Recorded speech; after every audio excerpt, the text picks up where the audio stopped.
Yo, what's up mga kaduit? Ayan, welcome back dito sa ating YouTube channel. Kamusta po kayo? At meron tayong panibagong bisita for today. Isang Honda Wave Gilas. Dinala ito ng may-ari dito dahil may stock ito ng isang taon, palyado at napakarami ng tagas. So ang gusto ng may-ari ay i-recondition natin para magamit niya ulit. Okay, tirahin na natin yan. Let's go, let's do it.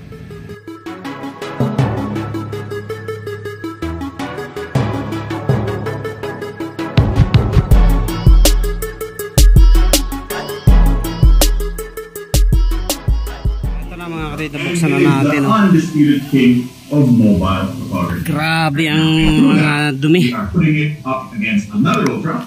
This time, the Samsung Galaxy S25 Ultra. Which one of these phones won't come out? Grabe dumi oh. Probably already.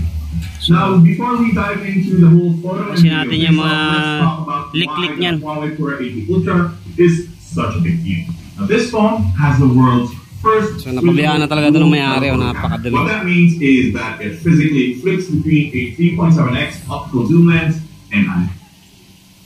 Napakadumi ng makina. Ayan o. So dito nang gagaling ang leak na yan, tsaka dito tatanggalin natin ang mga leak.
Ito na yung ating nililinis mga karit. Nag-partial cleaning na tayo kanina.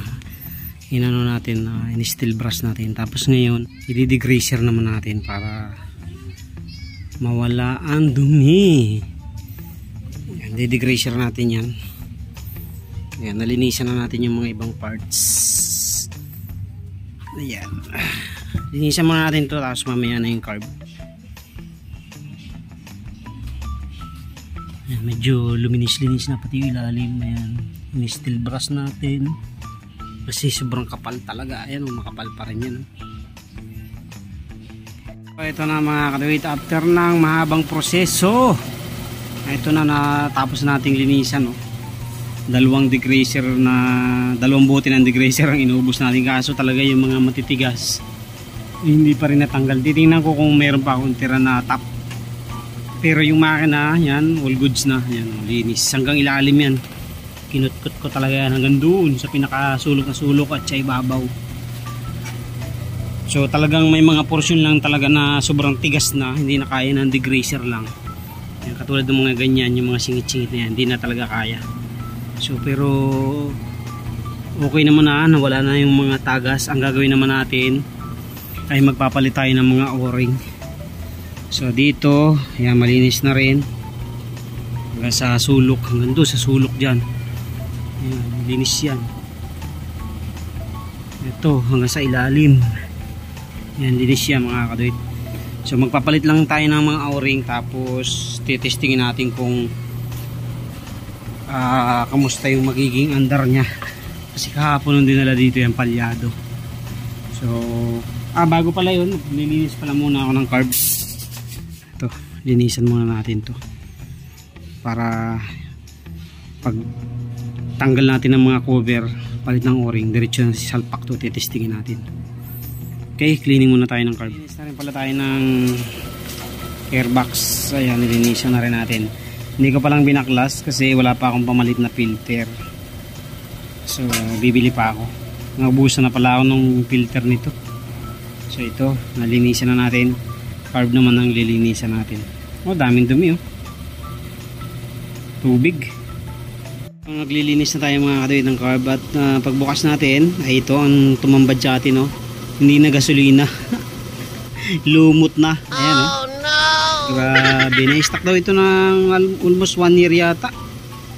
So dinala dito pupugak-pugak. Hindi maganda yung minor, kaya pala pupugak-pugak dahil ganyan oh. Ayan. So nalinisin naman na natin. Ayan, napakalinis na. See, simbolin na lang natin. Ito na lang lilinisan natin, tapos yung jettings binabad ko para matanggal yung mga dumi-dumi. Okay, mga katuwid, tapos na tayong mag-cleaning. Ayan, malinis na ating assembly na yan. At gagabihin na tayo, 4:30 na. So assembly natin, and then after natin assemble ay magpapalit naman tayo ng mga gasket. Okay, so carb cleaning okay na. Tapos na tayo mag-cleaning. So ang gagawin natin, salpak na muna natin yung carb para dire-diretso na tayo.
Takbo, baka madapa.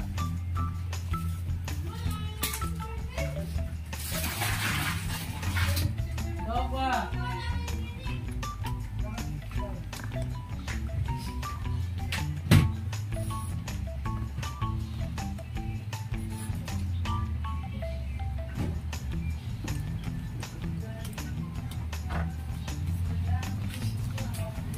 Ulit tayo ng oil seal.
Pati ito papalitan din natin mga kapatid.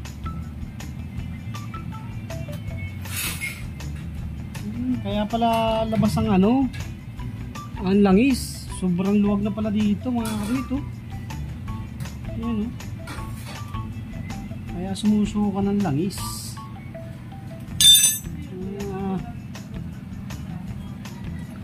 Palitan natin ng mga o-ring to. Ayan yung mga oil seal kasi wala na.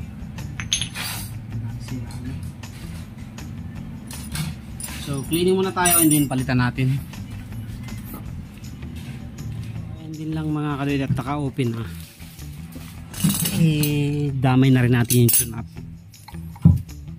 Tune-upin na rin natin para sureball na maganda andar niya pagka tapos natin gawin.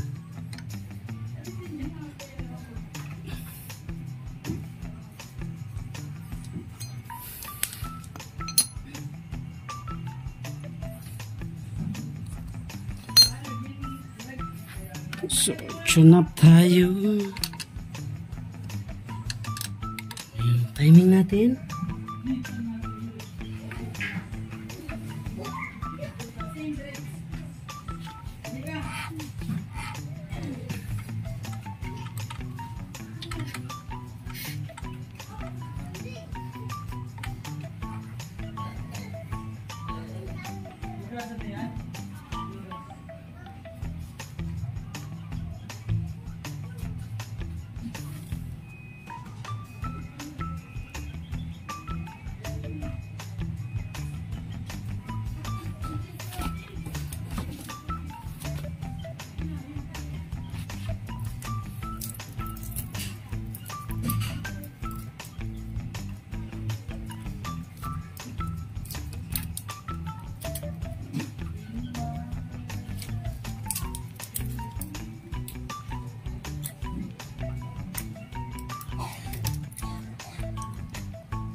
Okay, so ito papalitan lang natin ng mga gasket at okay pa. So change oil din natin yan. So bago natin ikabit yung mga oil seal, i-drain na muna natin tapos mag-change oil tayo with RS8 Ecoline 20W50. Okay na yan sa mga decambio, medyo mag-tick. Tapos ito pala papalitan din natin yan, yan. Meron tayo dyan, kick seal. So papalitan na rin natin. Tapos habang habang tayo nagpapalit ng mga oil seal, i-drain na muna natin para dire-diretso na tayo.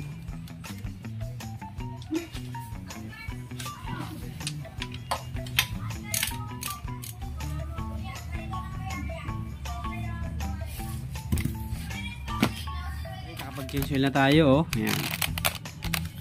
Tapos binunot ko rin yung spark plug niya. Grabe, napakaputi. Lin na lin siya. Tapos ang hirap tanggalin ng spark plug. Grabe.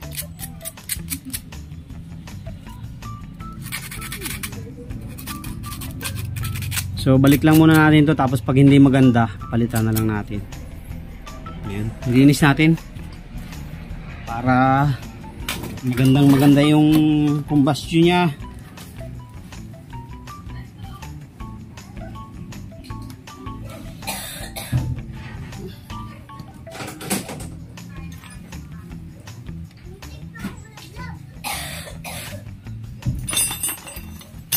So papalitan na natin ang mga o-ring. Okay. Tapos palit tayo ng mga o-ring mga kadwit.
Okay, so tapos na tayo mga kadawit. So, do-double check ko lang yung gasolina kung may tubig. Kasi natagalan nga na i-stock to eh. So, check natin yung gasolina kung may tubig. Kuha lang kayo ng malinis na lagayan. Tapos, papatakan nyo ng gasolina para makita kung mayroon siyang tubig.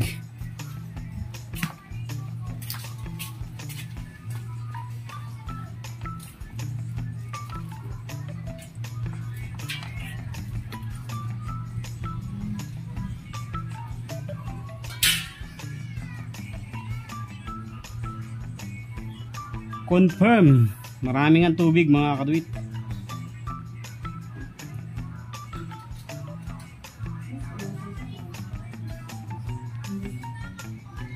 Ayan oh.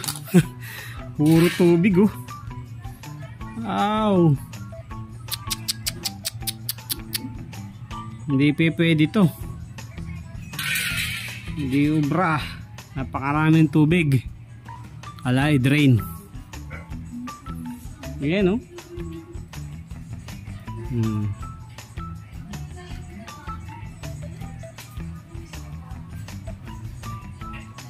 So tapos na tayo magkabit ng mga oil seal. Tayo naman ay magsasali ng langis para makapag-testing na tayo. Testing tayo.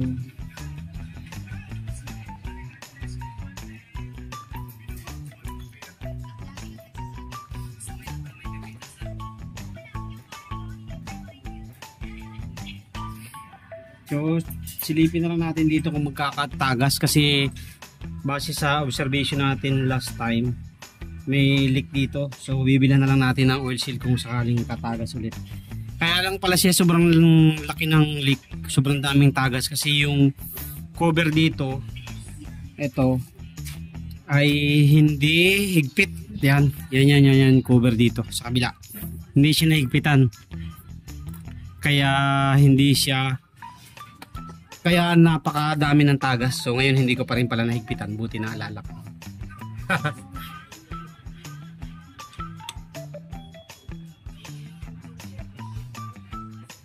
Okay.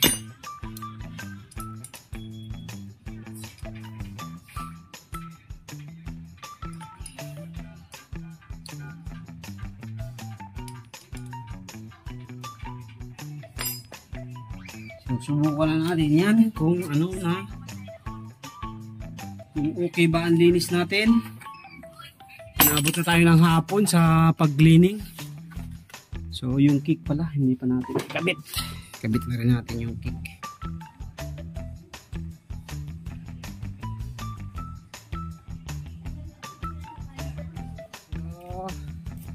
So, testingin na natin mga kadawit kung anong resulta ng ating gawa ngayong maghapon. Ayan.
So yan na mga kadawit, umandar na, ayos na. So medyo mataas pa ang konti yung minor. So timing natin ang konti.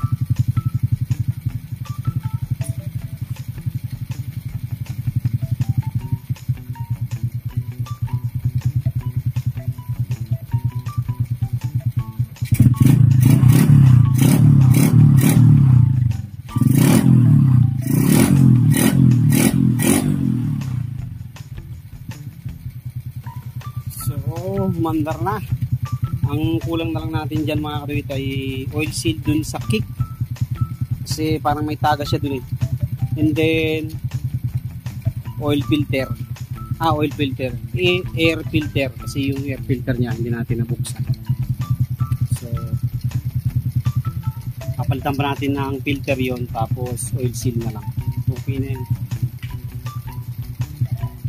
So yung sa may cambio naman niya, okay pa. Maganda pa yung oil seal niya. Kaya lang talaga naglawa siya ng talagang lawang-lawa. Ito maluwag. Kasi kanina pagbukas ko, hindi ko pa napupwersa ng pihit. Talagang asin kahit kamayin mo na lang ay ano na siya, matatanggal mo na siya sa sobrang kaluwagan.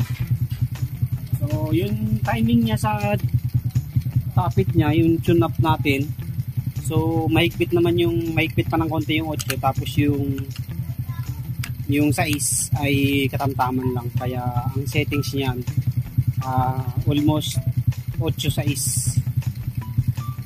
Ayan.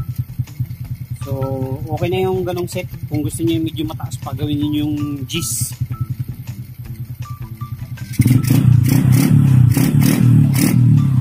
So ang next nating ayusin yan siguro by Friday na lang pag walang pasok, yung headlight naman. So at least okay na, napaandar na natin at napakaganda na ng tunog. So babalik na lang muna natin pasamantala yung mga flarings. Tapos ito papalitan ko rin to, tapalodo niya. Titingin tayo ng tapalodo doon sa kay boss, papalitan din natin yun. So far so good naman. Tapos alin pa ba ang ayusin natin? Ito gusto kong ayusin to.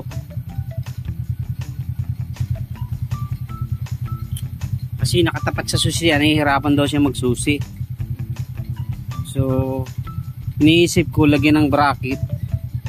Dito ko siya ilagay. So saka na yan, major problem na lang muna ang ayusin natin. Ito pa palitin din yan. Ayusin din natin yan. Tapos headlight na lang. Headlight, tapalodo, tsaka yung footrest. Okay na ulit yan, on the go na ulit. So yung kasing may-ari nito kasabay nating bumili ng Honda. Bumili siya ng Honda City Type C nung time na yun. Nauna ako sa kanya ng ilang linggo, siguro mga 2 weeks. Tapos nung nakabili siya ng sasakyan, napabayaan niya na to. Hindi na niya nagagamit kasi siyempre first time niya magkaroon ng 4 wheels, yun yung ginagamit niya araw-araw. Since binata din naman siya, walang masyadong problema. Kaya walang problema sa panggas. So yun, hanggang dito na lang muna yung vlog natin for today. At least na-accomplish na natin yung makina. So sundot-sundot na lang tayo sa mga improvement na gagawin pa natin. Yung pangako ko sa kanya kahapon, sana pwede na niyang kuhanin ngayon. Yun nga lang, nagkaroon pa tayo ng mga ibang customer kahapon, tapos mayroong sumingit na nagpagawa ng nozzle burner ng kalan. So isiningit ko na muna kasi ito naman sabi niya sa akin hindi naman urgent. So kahit hindi ko agad matapos ay walang problema. Kaya ang ginawa ko, siningit ko na muna yung ibang gagawin kasi ito naman hindi urgent kaysa persahin ko na tapusin to tapos hindi pa naman kukuhanin, di ba?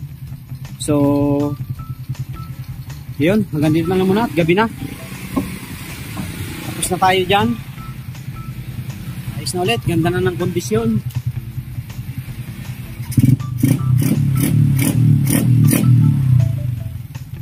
Okay.